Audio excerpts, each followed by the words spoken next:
Hi friends, and welcome back to another episode of the I Owe It to Myself podcast as we continue our bookish fun. And I'm coming today with the last episode of the read-along for A Court of Mist and Fury as I talk about chapters 49 through the end of the book. Hey friends, so I'm popping into the beginning of this episode, so you are actually going to get two introductions into this episode. The beginning that you've already heard was the original recording, and the rest of what you're going to hear throughout the rest of this episode is the original recording. I am inserting myself as an additional mini intro in real time because at the date of which I am editing this episode, Sarah J. Maas has posted both of the covers of the new books that are to come later this year and in January of 2027. So in October of this year, we are going to get A Court of Splintered Harmony, the Valkyrie Cycle, Movement 1. And in January of next year, we are going to get A Court of Forgotten Melody, the Valkyrie Cycle, Movements 2 and 3. I wanted to come in and record about this because, of course, everybody has been going bananas online. And it felt like the best place for me to do that because this episode is going to come out this same week on Wednesday, and I wanted these thoughts to be fresh. Plus, we haven't really done a real-time introduction in a while, so while this episode was set up for me to not have to do a real-time introduction, it feels very appropriate, especially given the news. Here's what I want to start by saying. I actually talk about in the beginning of this episode, which you will hear shortly, how I am not like a super ride or die SJM fan, even though I am a big fan of hers, even though this series is one of my favorites of hers. I talk about my love for these characters in these books ongoing, both in these episodes for the reread, as well as in other episodes when I've read her books, such as the Crescent City series. But I want to just be honest about the fact that I don't live and breathe this content. So there's a lot of stuff that I do miss, and I've only reread it once, which I'm technically in the middle of during these different series that I'm putting out right now as we lead up into the October book release. So I say all of that to say that I don't necessarily know that I have the strongest of theories or necessarily the utmost knowledge because I haven't dissected every single Easter egg she's left, or I don't always remember every single detail that happens with certain characters and things they say or things that they do. But I do want to give my thoughts about this really quickly, and I'm going to try to be succinct so that I don't make this introduction and episode too long, but I know I'm already rambling. So let me just go ahead and get to it. I'm just going to start by saying I'm going to ignore the colors of these books for a hot minute, but I do love the fact that we get this little like multicolor ombre thing, and I'm obsessed that she kept the colors because a lot of people have been really worried that we were going to get these completely different book covers and art, and that those who have these brightly colored editions were going to have to start over.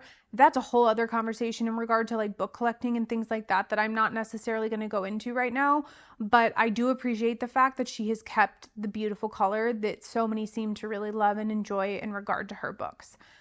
Now, the first book that we're getting in October, A Court of Splintered Harmony, what we see in the cover art is it looks like a fire. But if you look closely at the bottom, it's a bunch of different bones. And then there's like this smoke that wafts up. And on the left-hand side, within that smoke art, you see this mouth of sorts with really sharp and huge teeth. In the second cover art, we see this very intricate spider with this kind of like spindle in its hands. And so people are already hypothesizing that this is in regard to the bone carver and the weaver. I'm going to stay out of that conversation because their lore and how exactly they all come into this in this moment of me sharing my thoughts, those are areas where I have a little bit of a memory gap, and I don't exactly remember all of the connections that would make it important for them to be a part of these stories. What I do want to talk about, and what compelled me so much to record this right now, is because I was actually thinking about this when I was making lunch, and when I was in the middle of editing this episode, I couldn't stop thinking about it. So now I want to share what my theory is. Because we have these subtitles, which is the Valkyrie Cycle Movement 1, the Valkyrie Cycle Movement 2 and 3, and because we know that when SJM announced these new books coming in the first place, she said that we were going to have a smaller one as the 6th book and then another bigger one as the 7th book, because she originally had it all one book and she's splitting it out into 2. So the Movement 1 and then the Movement 2 and 3, that makes sense. What I think is going to happen out of this is one of two things. I think that we are going to get Nesta involved as a pretty heavy primary character, but I think we're going to have 2 female main characters because I think it's either going to be Emery or Gwyn that is at the forefront of things with Nesta. Because if you think of Nesta as being the leader of the Valkyries, which clearly that's what these books are going to be about, she's going to need to have a second in command for a lot of different reasons. And so I think us really starting to dive into the relationship between her and that individual, but also the unit of the Valkyrie in general and what this means for the Night Court going forward makes a ton of sense. It also makes sense that Nesta's involved, not just because of the Valkyries in general, but because of the fact that, and major spoilers in what I'm about to say for the rest of this introduction. So if you don't want to be here for this, you need to skip ahead probably a good chunk. The second reason is because when we get to the end of the 3rd Crescent City book and Bryce goes back to Nesta and gives her the weapons and says, like, I'm leaving these with you because I feel like they're a part of your journey and you figuring out who you're going to become. There is no way that is not going to play a part in what ends up happening with the Valkyrie going forward because of the significance of Nesta being the one to get the weapons. And again, the fact that she has this obvious tie-in to the Valkyrie because she was a part of it coming to be in the first place.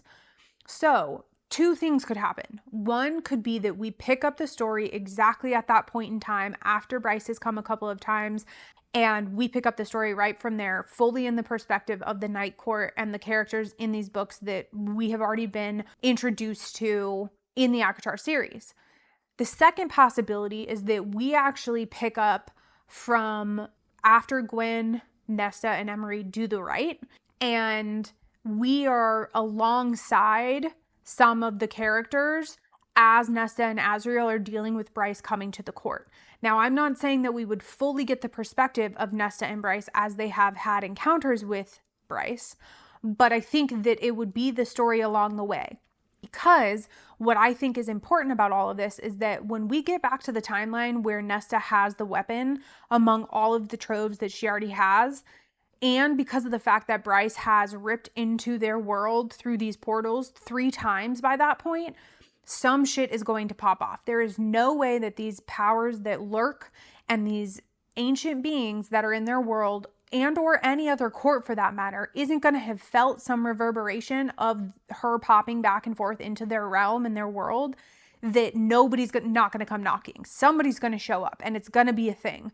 So it makes a lot of sense that, again, we're either picking up right after all of that happens and it's a continuation from Crescent City going forward in this timeline with the ACOTAR characters, or we're backtracking a little bit to kind of see a little bit of what's happening as that all goes down, still leading us to what happens right after Bryce leaves the weapons for the final time, and we take the story from there. That being said, I would think that the second book that comes in January, which is the fatter of the 2 books, that one would be that whole ripple effect. Who is the new enemy? What is the new threat? What role do the Valkyries play in that entire situation? And how are they situated within the Night Court? Like all of that stuff. It makes sense that that's all going to come to life in that bigger book. So now I want to talk about what I think of the 2 is going to happen, because I've had a few light bulbs as I've been thinking about this today. And again, while I was editing, which is why I felt compelled to stop and share my thoughts on this. I think it's actually going to be a subset of us seeing a perspective of what happens when Bryce does visit Nesta and Azriel, but I don't necessarily think that Nesta is going to be at the forefront of this particular book. I think that another possibility, so we'll call it like plot 1A, if you're choosing between plot 1 and plot 2, this is 1A, which is that we are coming off of what happened after the women got done with the rite and are situating themselves back into regular life and being Valkyrie going forward and figuring out what that means, but it's from the perspective of Emery and Gwyn. We see Nesta come into the story and we see the role that she's playing in the Valkyrie, but she's getting called away because Bryce shows up and it starts to open all of these questions and these doors that kind of rattle the Night Court and the inner circle. And because of her power and the role that she plays in all of this, she gets dragged into it. So we see this from the perspective of the women trying to like maintain the Valkyrie or grow the Valkyrie unit and maybe even a little bit of conflict of like Nesta kind of being there, kind of not being there, and maybe even someone having to rise up to be her like right hand or second in command because of that. I don't know. There's a lot of potentials that could happen, but my main point in saying this is that it's not going to be Nesta as a main character alongside another female character. It would almost be Emery and Gwen being the two main characters with Nesta in the background, but she still always has to be involved.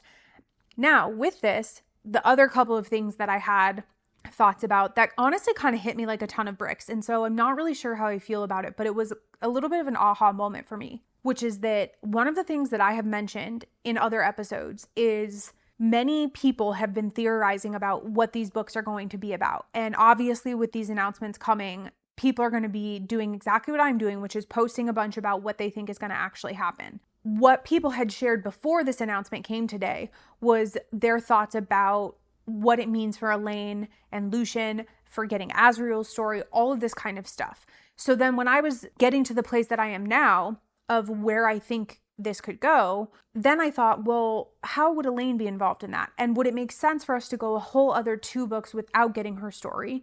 And is there any way that her story could be alongside the Valkyrie story? And I was just feeling a little bit like it wasn't making sense. There wasn't a right fit for it until I had this thought.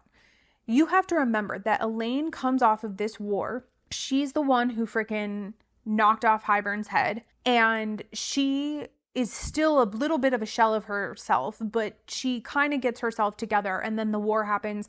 And then we have this novella, but we don't really get a lot about where she ends up or what the heck is going on with her. I think that similar to Nesta, she's going to actually want to lean into her powers and she's going to want to learn about them and she's going to want to be educated in them, but I think she's going to train. I don't think Elaine's going to become a Valkyrie. I actually think that I could really buy into that and she have a total kind of character shift into who we think her to be. But I actually think that she's just going to train a little bit. It's going to be like a Valkyrie light situation where she's like, look, if we're going to be in the middle of all this shit, I need to know how to defend myself. And right now I'm the only one who can't, because really that is true. Amryn at one point could have unleashed her unholy power. Mor can stand her own. Feyre can. Nesta's figuring it out. And Elaine is Elaine. So I actually think that a big part of Elaine finding herself, it would make sense for her to follow in the same footsteps as Feyre and Nesta, which is leaning into herself, her power and what she's capable of, and doing that in some form of training. And I think it's going to be both physical, so like a Valkyrie light situation, but also like mental because of what the nature of her powers may be, which is a little bit of this whole like fortune teller seer kind of thing. And I don't know who she's going to work with on that, but I think both of those things are going to happen. And I think that that would actually be the perfect way for Elaine to be able to evolve as a character in this story without it being awkward or like shoved in there without any reason, especially because we have such a good amount of female characters. It would make sense that some of them lean into this whole situation. And if Elaine was one of them, but kind of in her own way, that would then also open the door for Lucien to be involved because of the nature of him being her mate and us figuring out what ends up happening with those two without it feeling super, super forced. Now, as far as what happens with Lucien and the role that he plays, I honestly have no idea. I kind of started going down some roads of what I thought that would be, but I'm not even going to speak on it because I'm really at this point uncertain of how he would fit into all of it other than just being Elaine's mate. Now, the last thing that I want to say before I end this, because I could probably tangent for a really long time, but I'll try to wrap it up quickly, which is Amryn. I had this realization when I was washing dishes earlier today that we come away from book 3 with Amryn having no power.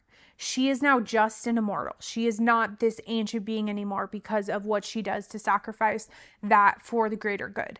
And we see how she's working through that through the rest of the series, right? But because of that, I actually also think that Amryn could become a Valkyrie. I think that she could do the same thing where she just throws herself into this thing. And I could see her almost doing it out of a sense of boredom and like, what else am I going to do? And now I can't help you or save anybody. So if I'm going to live on this godforsaken planet, I need to be able to defend myself. I could see some shit with that happening. And I could see her weird but close relationship with Nesta growing even closer through this whole situation. And I think that also opens the door for Amryn and Elaine to have a little bit of a relationship, but I'm not forcing that or expecting that, because I think it makes more sense for Amren and Nesta to be closer, because Amren's been the one so far that's been trying to like help her and train her, because she's really the only one who could when it comes to her specific powers and wielding them. But I just had this moment where I was like, damn, I forgot that Amren like does her big one, and then now she's just like a normal fae. So again, she's in a situation where now like she can't save anybody unless she learns to defend herself. And I think that they're all going to be at such a point of like, we don't want to be helpless and defenseless. And because we're really strong-headed, strong-hearted and very strong-willed women, we want to be able to defend ourselves. I think she's going to lean into the Valkyrie situation as well. And I think it's going to be a very interesting development of who Amren is as a character. Now, I say that as if it's such this big thing. It really was like this light bulb moment for me of like, that would be kind of cool. But I think it's going to be a little bit of a background situation, because of course, what's going to be at the primary is the main Valkyries who are trying to work to make this unit something. You're going to have a little bit of Elaine, and you're going to have Nesta kind of there as she goes through this whole thing with Bryce and whatever. And the last thing that I'll say about that is that if Azriel has any relationship with any of these characters, whether it is Gwen or even Elaine, this type of situation that I am describing lines him up to be involved in some way or another when these women are at the focus of the story. Obviously, he's going to be involved as a character regardless, because it's ACOTAR, but also because he helped train them in the first place. But I think that this sets it up to where he will be more at the forefront, especially if Gwen is one of the main characters, and that is who he's meant to be with in the long run. Now, all of that said, I'll round this out completely by saying why I think that that would be important and a better route to go than for us to start this book right at the point where Nesta has all of the weapons, is because this gives us buy-in to Gwen and Emery in a deeper way. If shit is going to pop off in that second book in January, and the evil is really going to show up and it's really going to be a whole thing, you have to have some investment in the characters who are going to be at the helm of trying to defend, right? And so we've had many books to do that with all the rest of the inner circle, and only a little bit of time to do that with Gwen and Emery, or any of the Valkyries that are in training and have been working to be a part of this unit. So we need to have time to be able to settle in with them, which is even more of a reason why I think it makes sense that they are more of the main characters for this story. And Nesta is kind of in the background as she's going through this stuff with Azriel and Bryce. And then you have Elaine come in, because we need to buy into Elaine too. She has to have a little bit more of a significant role, because people are waiting so much to figure out what her deal is. And so sure, could SJM put her in the background? Maybe she's doing a few of the things that I've mentioned, but not in a huge way, and she's still kind of finding her footing. But there's just no way by the time that we get to another huge battle of sorts or standoff with some kind of enemy that Elaine doesn't have her shit figured out. She's got to have it figured out, at least to some degree. And I just don't think that it would, just knowing SJM, there's no way that that's just going to kind of happen in the background without a lot of like light shown upon it. She has been central to the story in a lot of different ways because she is a sister, and so she has to have her time. And I think that these Valkyrie type stories, that this is the way in which that happens. So I say all of this to say that everything that I've just said right now, sure, could it happen in the way that I've said it? Yes. Could versions of it happen across both of the books and maybe not all necessarily in this first book? Yes. But I really think that these women being much more at the forefront and us better understanding how the Valkyrie are going to move forward and what they are as a unit in the present day of the Night Court and what that means going forward is going to be huge themes in these books. And then of course you're going to have the tie-in of many other different characters, many other different kinds of evil. And maybe in all of that, we continue to get background on certain characters, right? Maybe in all of this, we learn a little bit more about what's going on with Azriel. Maybe he starts to share some of what has haunted him, and that comes out as he's creating this love story with whatever female character. I think that there's a lot of possibilities, and it sounds like a shit ton of stuff, but with SJM, she can do it all. Like, she can fit all of it in. We have seen it time and time again, and it will not cease to be that way because she just writes that way.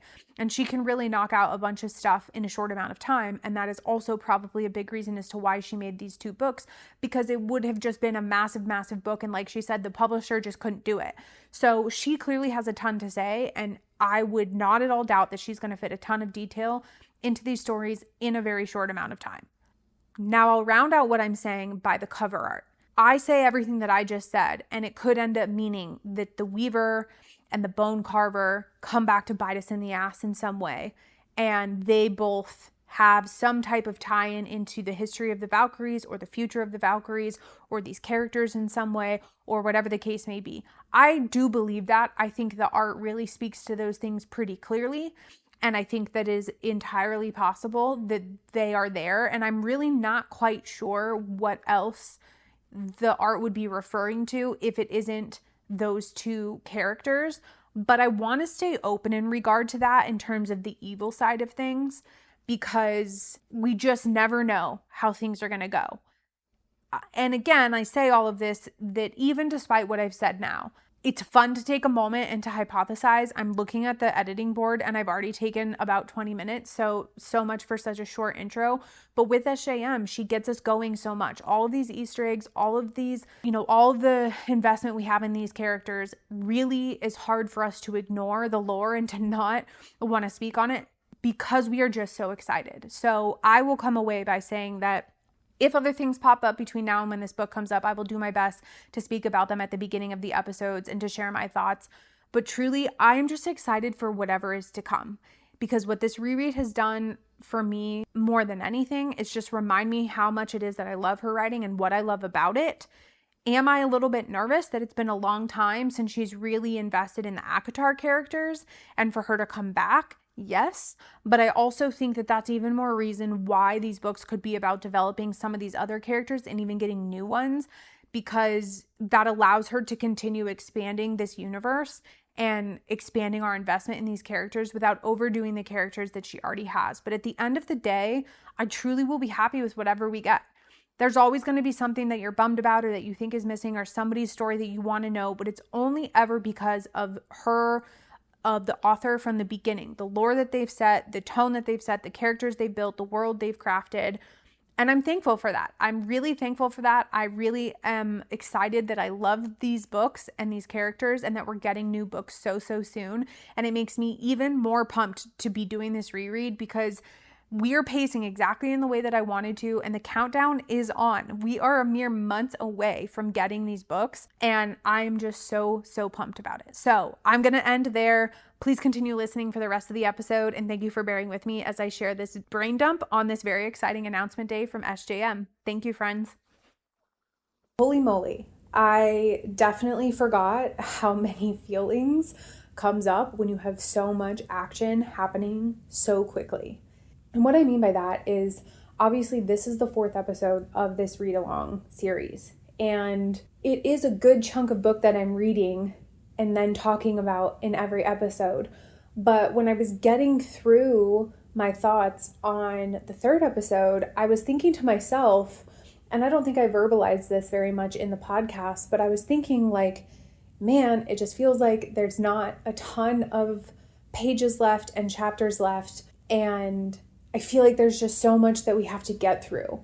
Now, mind you, I have read this before. It has been a few years since I've picked up these books, and as much as I love ACOTAR and I love SJM, I will be the first to admit that I am not a super stan. Like, I haven't read these a bunch of times. Like, this is my first reread. So as much as I really do advocate for her in terms of just loving her writing style and loving these characters and all of this stuff that I've said in all of these episodes, and even in other episodes about other books of hers I've read, I don't have all of this memorized. And so I was not exactly grounded in exactly how much or how little was going to happen through the end of this book. I knew that we obviously weren't going to get into the war. That's what the 3rd book is about. And, I knew certain things came into play in certain characters, which of course we'll talk about in this episode. But I just remember thinking to myself a couple of times, like, man, there's just not that much book left. And I feel like there's a lot that has to happen. And even in what felt like a small amount of book, we do get a ton of stuff. And with that, you get a lot of feelings that come up because you're going through so many things with so many characters and so many huge revelations are happening. It is just a really emotional time. Like, it's a very emotionally charged end of the book because your anxiety is high, your frustration is high, your shock is high.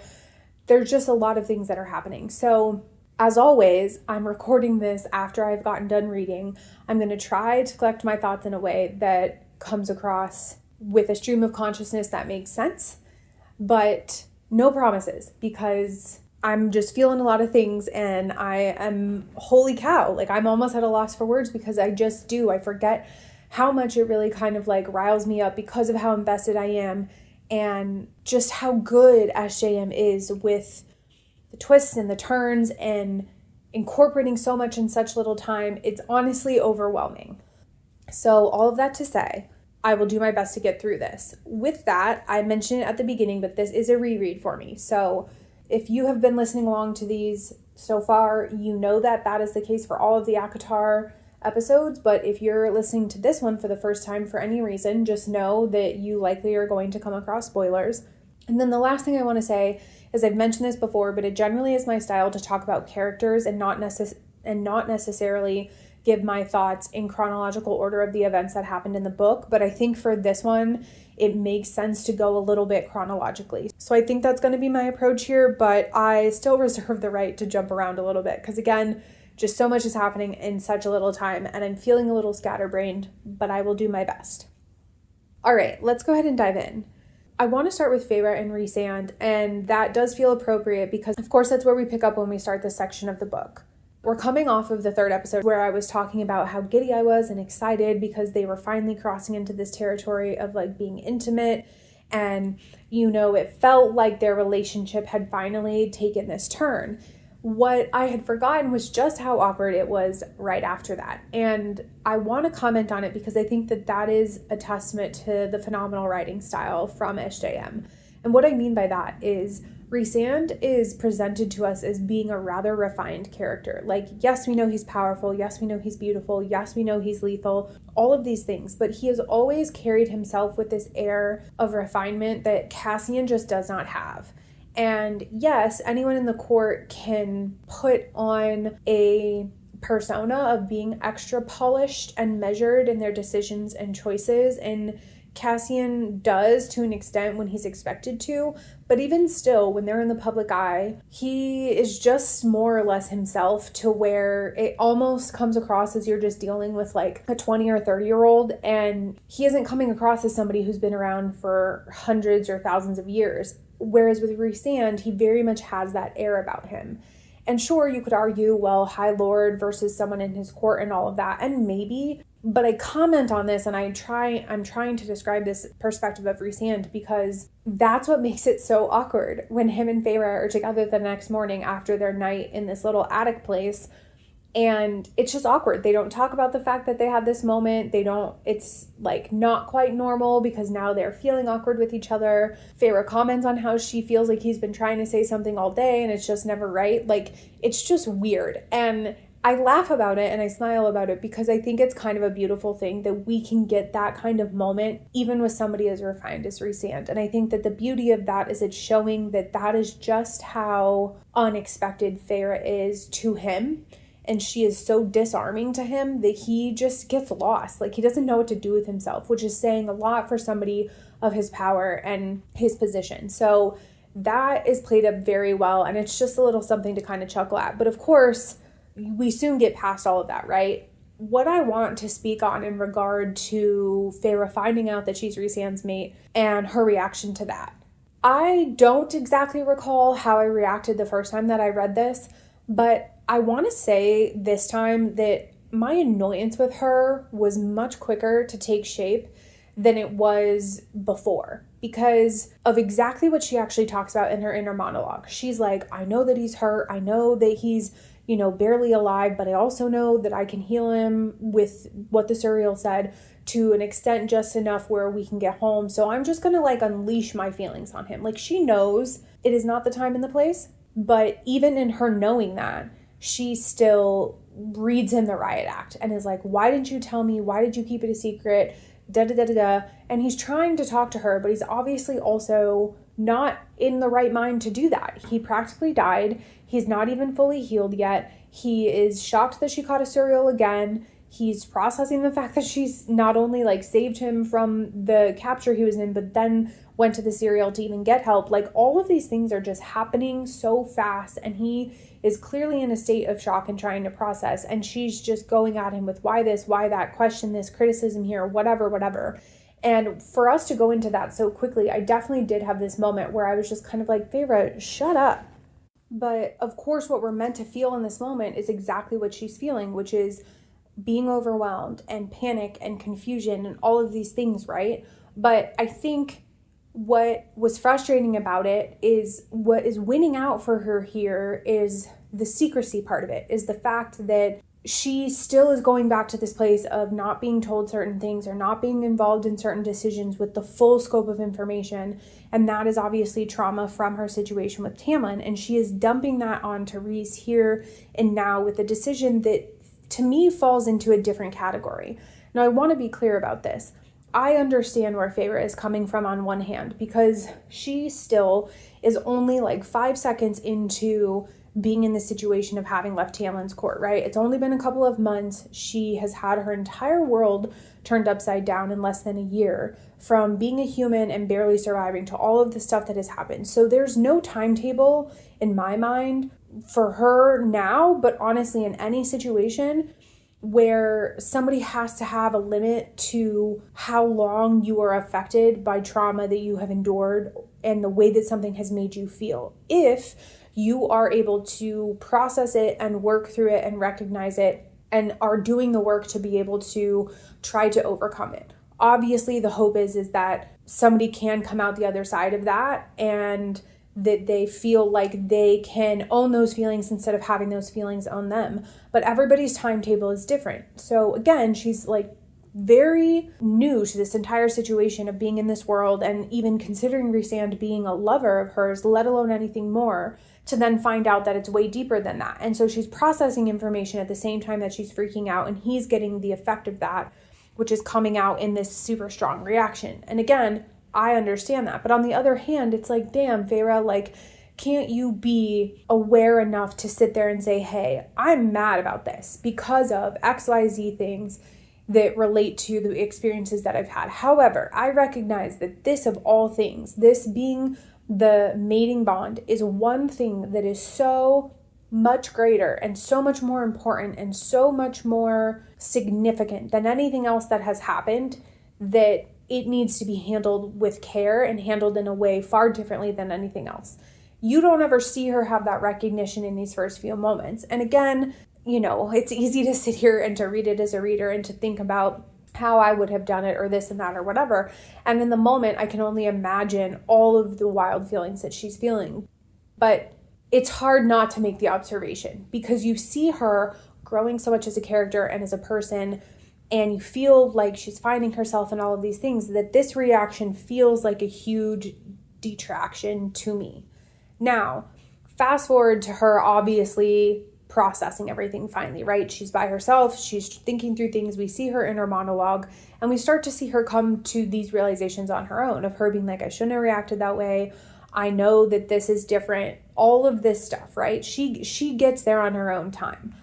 I will say that even though I just said everything that I just said, I recognize the fact that this was necessary for her as a character, because what I think that we're actually experiencing with her when she's in the cabin is that she is doing exactly that. She is taking in everything that she knows. She's taking in everything that she has tried to teach herself over these past few months and this year to be able to self-soothe and to process and to work through the trauma and to reassure herself that she can believe in the people who are around her, that she can trust the situation at hand, all of these things, right? And I think why that is so significant is because this kind of closes the door on who Feyre was. This is the moment, and this entire time with her being at the cabin, this set of chapters, is this time period where she is no longer who she used to be.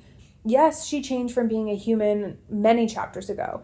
All of these things have happened many chapters ago, but this is the moment where really the old Feyre is done and the new Feyre is born, because she is able to talk herself through her trauma and to be able to process it and to find her way out on the other side of where she wants to be. And obviously she ends up wanting to be with Rhysand and wanting to be in this court with these people, but she had to find her way there. It wasn't just being caught up in the lust. It wasn't just being caught up in the power.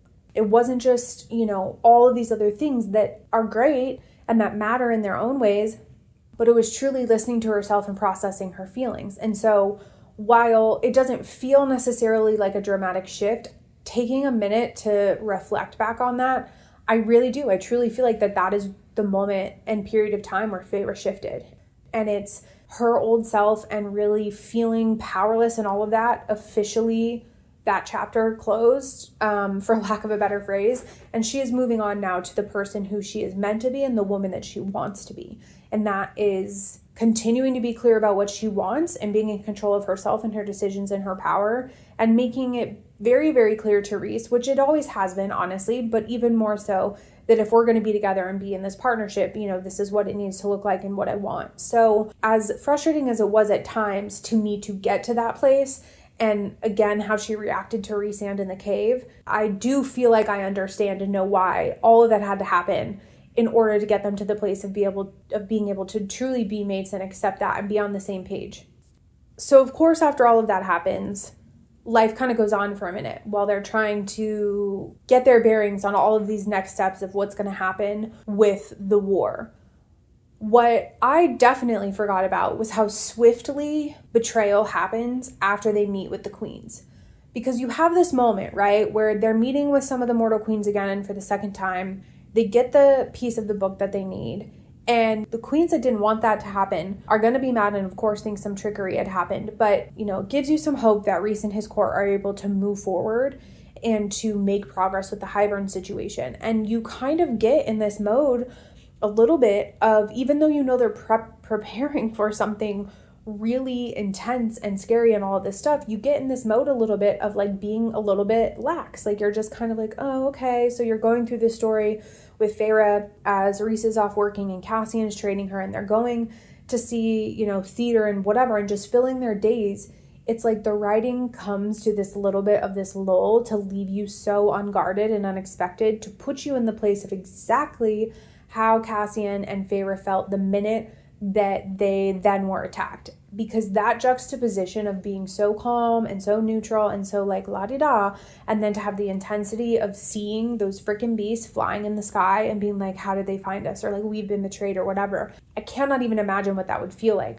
This is yet again another moment where I'm putting it in the column of just how great the writing is from SJM's perspective, because the switch that happens so fast and how you as a reader feel that calmness to the pure like anxiety and terror of everything that's happening, to the rage of what Feyre is feeling that this is happening, to the empowerment that you feel as she starts to use her power and kick ass and take names. It happens so fast in such a short amount of time and in just only a number of pages, where their entire world is turned upside down. And honestly, it is. It's very heartbreaking and it's very disorienting that this peaceful place where Feyre had found herself and where these people have had salvation, and this place that Rhysand wanted safeguarded, yes, he risked it and he knew that he risked it, but I don't think that he ever actually thought that it would come so hard and fast like this and that the devastation would be like this, because I think he thought he'd have more time. I think he thought that they would know if somebody was coming, and it just wasn't that way. It was super hard, super fast. And yes, it, thankfully ended up rather quickly, but the damage was still pretty catastrophic. And for these people to have not had that for thousands of years, and especially for the past 50, when Amarantha was in reign, for that to suddenly happen, it's just truly devastating. So it's definitely hard to read, but it's also amazing because you're seeing Feyre put herself into the middle of it, fighting for these people, truly kicking butt, and you feel so great about that, and it's nice to see her contribute, but just the aftermath of that is obviously really brutal. In all of that, you have to admire the fact that they're like, okay, well, this just fuels the fire even more, that now we have to go directly at Hybern, right? So then as we get to where the characters are making their plan and going to Hybern to get the cauldron, Amren says outright, right, I'll stay, I'll protect the land, you guys go. Literally everybody else is going. Amren is the only one who's staying. They kind of mention that from this perspective of like, she has the power to protect this place if need be. I'm mentioning it because there is something about it that I have a feeling about, and I don't know what that feeling is, and I don't know why.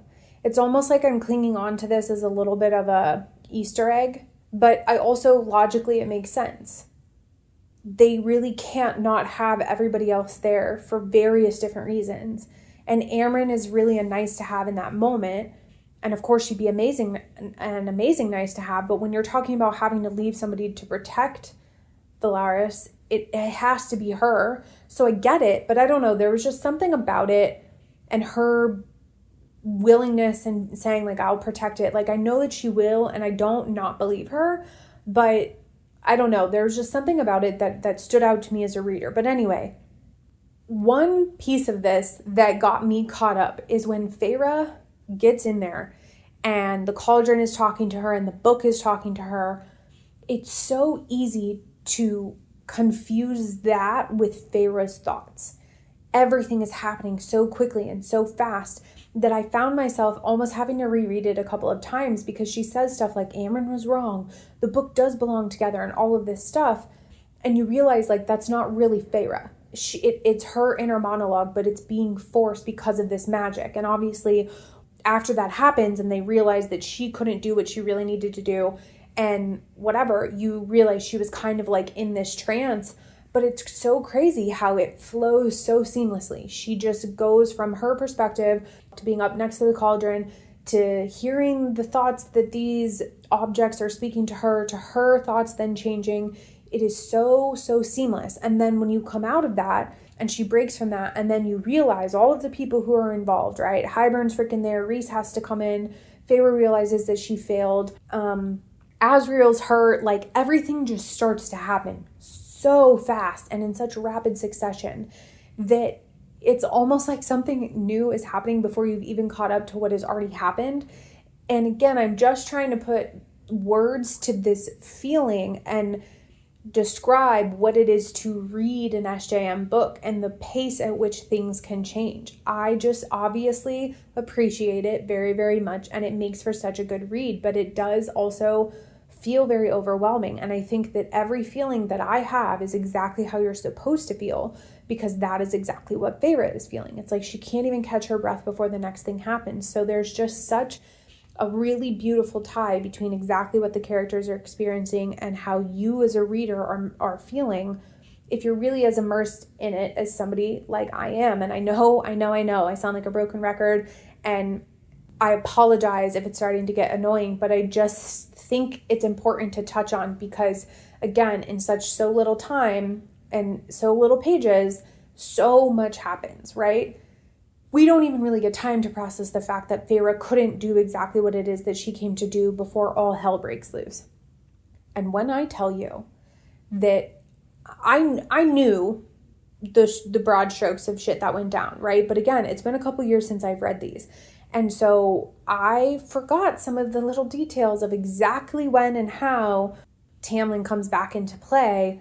And I was just as aggravated and just as irritated and just as pissed off this time as I was the first time, I guarantee you, because it just makes you want to rip his face off when you realize that he's working with Hybern. And for Lucien to be there, the one thing that I will say is that as irritated as I am with him, my feelings towards him are not as negative as they are towards Tamlin. And I've mentioned this in past episodes, but it's because I know where Lucien ends up. This, for me, this of all the things, people want to talk about their moments with Tamlin and whatever. And I'm sure many others would say this as well. But it's a little bit of a twofold situation, with this being the moment as to what really ends Tamlin in terms of having any possibility of redemption for me as a character. Obviously, the first and foremost is the fact that he partnered with Hybern in any shape, way, or fashion. The fact that he would be willing to allow Hybern to come through his court to access the wall, knowing that he wanted to break it down, is absolutely insane. It is an insane thought to have, and it is insane that he thinks that Feyre would still love him after he made that deal. It's just so disillusioned. Tamlin is so far from reality in thinking that. And that is how you know that he is so out of touch with Feyre. He just wants what he wants. If he really knew her and was really in his right mind and really loved her, he would look at all of his options. And when he sat there as a desperate man and he said, well, hell, I could go partner with Hybern and have him come in and freaking break down this wall if he gets Feyre back for me, his first and only response to that should have been like, well, she'll hate me forever, because the wall is the only thing that is really protecting the humans, and she was once one of them, and her family is humans, and her family is not that far from the wall. So why would I ever do that? Even if I think that I could protect them or get them out or get them to safety, there are only a few people in this entire population of people. Like, she's going to hate me for that. He doesn't have that thought process. He doesn't even get close to having that thought process. It is just that in and of itself is already psychotic behavior. On top of that, Hybern is sitting there and sneaks in that little sentence about how, oh, and you're going to work for me. Like, Tamlin agreed for you to work for me. And Lucien is like, excuse me? Like, you hear him say Tamlin's name, Lucien kind of being like, Tamlin? Like, you can tell that he's just like, what is he talking about? Even though Lucien, I guarantee you, already thinks it's psychotic behavior what Tamlin's doing, Lucien has nowhere to go. He has no option. So he has to stick by Tamlin, even in this craziness. Okay, fine. There's nothing he can do, right? But that is where Lucien is like, you're going to get back this woman that you love, and then you're going to basically force her to be a slave for Hybern. He can sit here and say, you're going to work for me, but it's not you're going to work with me. We're going to partner together. You're going to help me and Tamlin. It's you're going to work for me. And Tamlin is just fine with that. He wasn't willing to acknowledge any power that Feyre had and anything that she brought to the table with having all the 7 High Lords' power, but he's totally fine to let some psycho go ahead and abuse that. It's just like, you have lost your mind.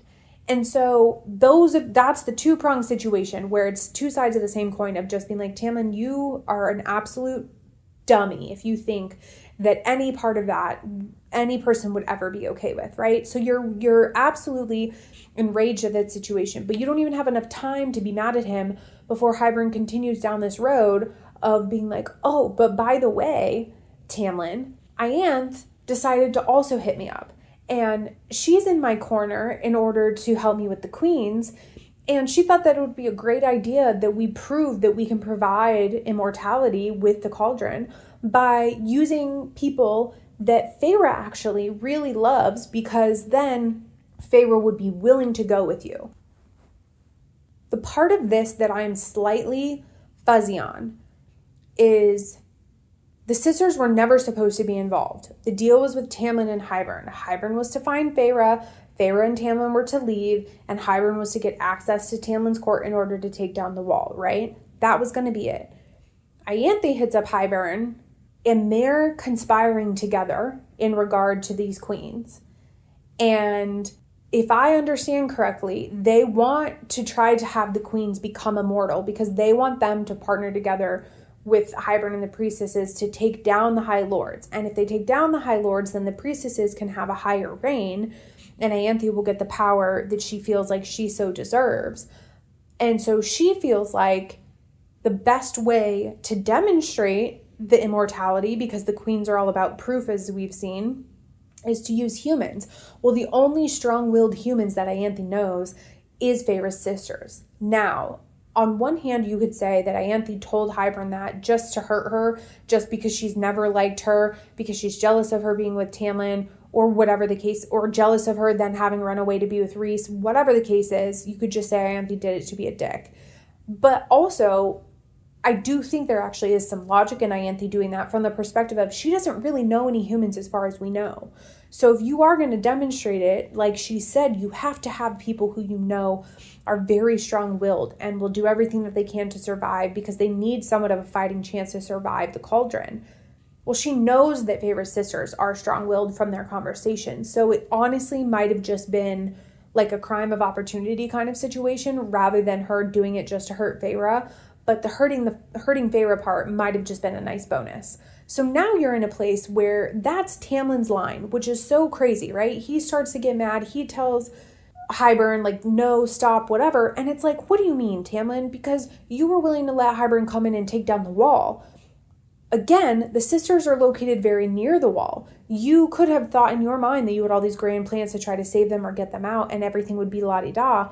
But, like, you obviously didn't think that through, so they were probably going to get hurt or killed anyway. So the fact that right now you're watching them get tortured to try to prove what the cauldron can do for these fucking queens that you have nothing to do with, of course you're mad about it, but really you're only mad because selfishly you don't want Feyre to be so upset that she can't recover from the situation or love you again or whatever it is in his disillusioned mind. Like, his compass of okayness and his moral compass of like what is okay and what's too far is so skewed that it's like, oh, okay, so it's fine if the humans get hurt when you want Feyre, and if Feyre is okay to come back with you and you actually quote unquote saved her from the Court of Nightmares. But it's not okay when Hybern is going to hurt the humans if that ends up hurting Feyre. There's no way to make that jumbled mess make any sense. But he decides to show some amount of remorse and like pleading to try to save the sisters. But it's like, bro, you're so far gone in terms of having any sway here. You're so far out of your league.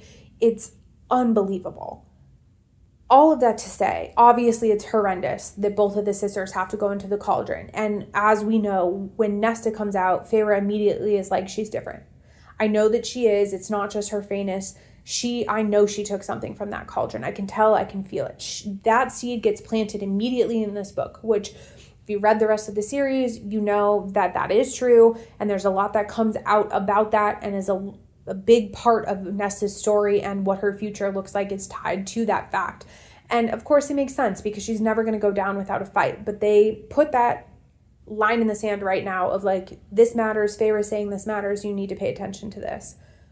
The other piece of this is, and I kind of laugh about it, because Lucien realizing Elaine is his mate now that she's Fae, but also he's never seen her before in person or interacted with her. So who knows what he felt the first time he saw her and all of the craziness that was happening in this room, let alone once she came out of the cauldron. But that happening, I just kind of feel nothing about it. If you are familiar with the series, you know that there's so much discussion around what is going to happen with Lucien and Elaine. It is something that we don't really get a resolution to in this series. It is a big theme that is being talked about in regard to the new books that are coming out. So I think that could be a big driving force as to why I'm just not really feeling anything in this minute about it, and was kind of about it when I read it again. I also think it's because there's so little time. Like, he barely gets a second to process it and to understand and for anybody to say anything about it or talk about it before Moore takes those girls and they're gone. And of course, we're going to jump right into the next book and we're going to pick up right where all of this left off, and Lucien reeling with all of his male energy and mate energy now about the fact that his mate is, in his eyes, not safe and not okay. So we're going to pick up right where we left off, but it just kind of feels a little bit like, holy crap, especially if you're a first-time reader, but then you just kind of don't get much. And I do think that that definitely is a bit of a seed to be planted, so you do push right into the next book, and so you do keep reading.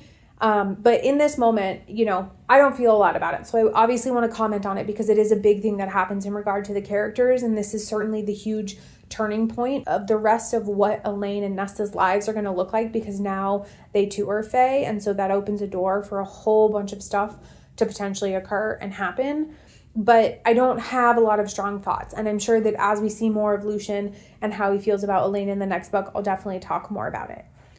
All of that to say, the last thing that I kind of want to land on is this whole situation with Feyre, right? When we're reading through, and again, everything is happening so fast, there's so much happening in such a short amount of time, that at first it can seem a little bit confusing when Feyre kind of starts to freak out. But when I read it this time, when she was talking about how she was like shaking her head and all of this stuff, I definitely read it and interpreted it as she was doing it herself. It wasn't happening to her. And so I don't know why that is. It wasn't because I exactly remembered what she was trying to act out here. It was just because in the way that I interpreted it, I remember I read that sentence a couple of times and she's like, I started jerking my head and whatever. She wouldn't say it that way if she was experiencing it, because anytime that she's experienced something that has almost taken over her body or whatever, like, we can kind of see that happening, but to a degree, it's like it's fuzzy for her, or she blacks out or whatever. You don't get everything about it. So and it's very clear that she is doing this and acting this out, right? And as we go through, it's obviously clear that it is just a ploy, and she's just asking everybody to kind of go along and play along with it, or pleading with them without saying anything, in order to play off the fact that the only way that I can get us out of this situation is if I go with him, and if you guys leave, but you have to take my sisters, right? She is ultimately sacrificing herself by going back to the Supreme Court and trying to get the rest of them away, which does successfully happen. When all of that was going down, she first says, break the bond. I feel like the second time she said it, it was more of like, break the bond, break the mating bond. At the end, obviously, Amren is like, that can't be broken. And the whole thing is revealed that you're exactly right. It can't be broken. What Hybern broke, quote unquote, was our bargain. Rhysand and Feyre still had the bargain tattoo. So while it did hurt because of his magic taking it off, that's what he broke. He didn't actually break the mating bond. I point this out specifically because when she was first mentioning that, I did think that she was referring to just the bargain, because that's kind of where it started.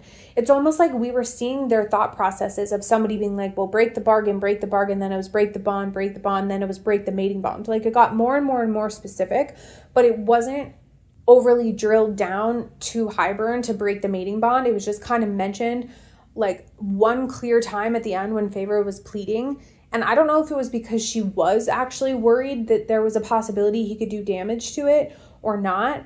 But all she was trying to really get him to do was break some connection. And that solely was just the bargain. But what you come to then realize as a reader is that they can still share things down the bond, even with the bargain that was gone. There was a moment when all of that went down that I was like, okay, well, that's fine.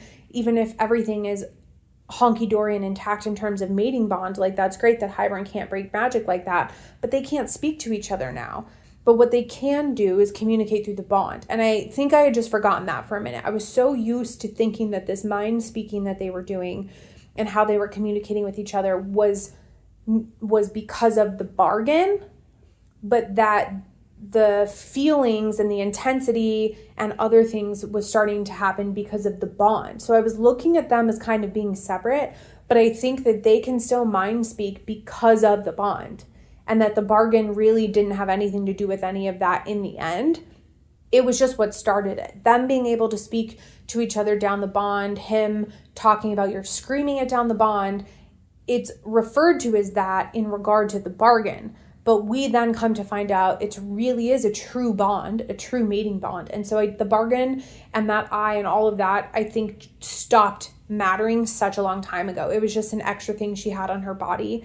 And I will admit, I don't know why the tattoo stayed. You would think that the bargain at that point was null and void and like fulfilled because they were together. And so it wouldn't matter, but it was still on her. And so in this case, it did work in their favor because the tattoo represented this proverbial bond. And so when it went away and when Hybern broke that, everyone thought that equated to the mating bond and all of this stuff. But that's just not possible, right? And of course, somebody like Tamlin wants to grasp so much at any straw to just get her back that he was willing to believe that Hybern had that ability to do that. Now, I will end by saying that I knew that Feyre becomes a little bit of a double agent, but I really did forget that they ended up doing a ceremony and that they decided to, unite with each other before they went and did this. It does make a lot of sense because it's like, hey, I want to do the whole thing with you, but I don't want to potentially die without you being my true High Lord in some type of union, and obviously her then being his true High Lady. She deserves that honor in his eyes, and he wanted to give that to her, and she wanted to be unified with him. And so it makes a lot of sense. Like, hey, we don't know what's going to come out of this, and if we're going to make it out. In this moment, it ends up, I laugh because it just ends up being so poetic in ways that I don't even think that I can describe. But, when they're back in the house and Rhysand and is back with Mor and Amren, and she's asking time and time again, where is she? Where is she? Where is she? Where is she? And it's like, she ain't here right now. And Mor is telling her what's happening or whatever. And then Rhysand is like explaining, obviously, the bond didn't break. And he's telling them Feyre did exactly what she intended to do, was to become a double agent and to spy. And then he tells them that she's the High Lady of the Night Court. You see this moment where Mor is like, are you kidding me? You're telling me that my High Lady is in the arms of these enemies? And that little switch, that little sentence that she says, and the way that her tone and like attitude is described, it's such a small and quick thing, but why it is so important is because that you realize again the gravity of what these titles mean. They made sure that we knew earlier in this book that there hasn't been a High Lady of a court in a very, very, very long time. And so the fact that that now is a title that Feyre has, you could tell that more is regarding that for just what it is and what it represents in her world as a whole, but also for the significance of the fact that Feyre isn't just his mate and isn't just someone that I'll protect with my life because she's a part of this court and because I love Rhysand as a friend and as a leader and as family and all of this, but like the significance of that, it happens so quickly in just this little sentence and in the way that Moore's feelings and attitude comes across. It just kind of makes me laugh, but it's also very important. And so the fact that they're just in this room, the Cassian and Azriel on the floor bleeding, they're trying to heal, they're debriefing about it, all in the matter of what I imagine is less than 5 minutes. And he's saying that she's a High Lady, and Moore's kind of freaking out, and Amren's like, what are we going to do? And Rhys is like, we're going to let it play out. Like, we are going to let her get as much intel as she can get while she's there, because now Tamlin is freaking working with Hybern, so she is our in. We're going to trust her, and we're going to let her do everything that she can do for as long as she can do it before we go and we get her. I'll round all this out by saying that this, of course, is the beginning of real shit happening in this series. We've had a lot of stuff happen, a lot of character development, but obviously we're getting into the meat of a lot of things, and we're starting to see the pace at which SJM can write in terms of transitioning you from one moment to the next, how much she's balancing in terms of the different characters and the Easter eggs she's leaving with all of them, and how intricate everyone's stories can really be. Just when you think that you know what's going to happen with certain characters, you really don't. And so this, I think, for me, when I very first read this series, was such a pivotal point, because this was the beginning of me really understanding that about her as an author. I hadn't read any of her other books before. So when I read this for the first time, I had such an appreciation for it. And I think now, even during this reread, I'm just remembering that, right? And so my appreciation is even greater because I just remember experiencing that for the first time. And to me, it's still just as good the second time. So we're really about to kick things off in a big way. And of course, with these episodes and my read-along series, I'm just going to continue on plowing down the road. I'm really loving this reread experience. I'm nervous but excited to get into book 3, and I'm just really glad with the pace at which I'm maintaining with this, because I did set out a schedule for these read-along series in order for us to be ready by the time the next book comes out. And so it's crazy to think that we're literally like 2.5 months away from having a new story of some kind. It's just crazy. So all of that to say, obviously a ton has happened at the end of this book. I, as always, want to hear how you guys are feeling about it. So please go ahead and make comments on the YouTube video. I want to hear all your thoughts and feelings, and especially if you're rereading it, how many times have you reread it? What is this experience like for you? But you can also follow along with us on Spotify if you choose. And then, of course, please make sure that you're following us on Instagram, Threads, and TikTok, because that is where I always post my schedules or announcements about new episodes coming out. And so we're going to get a new schedule post here very, very soon in regard to the third book and what that cadence is going to look like. So, of course, yet again, and as always, I thank you guys for being here and for listening. I appreciate it so much. And until next time, friends.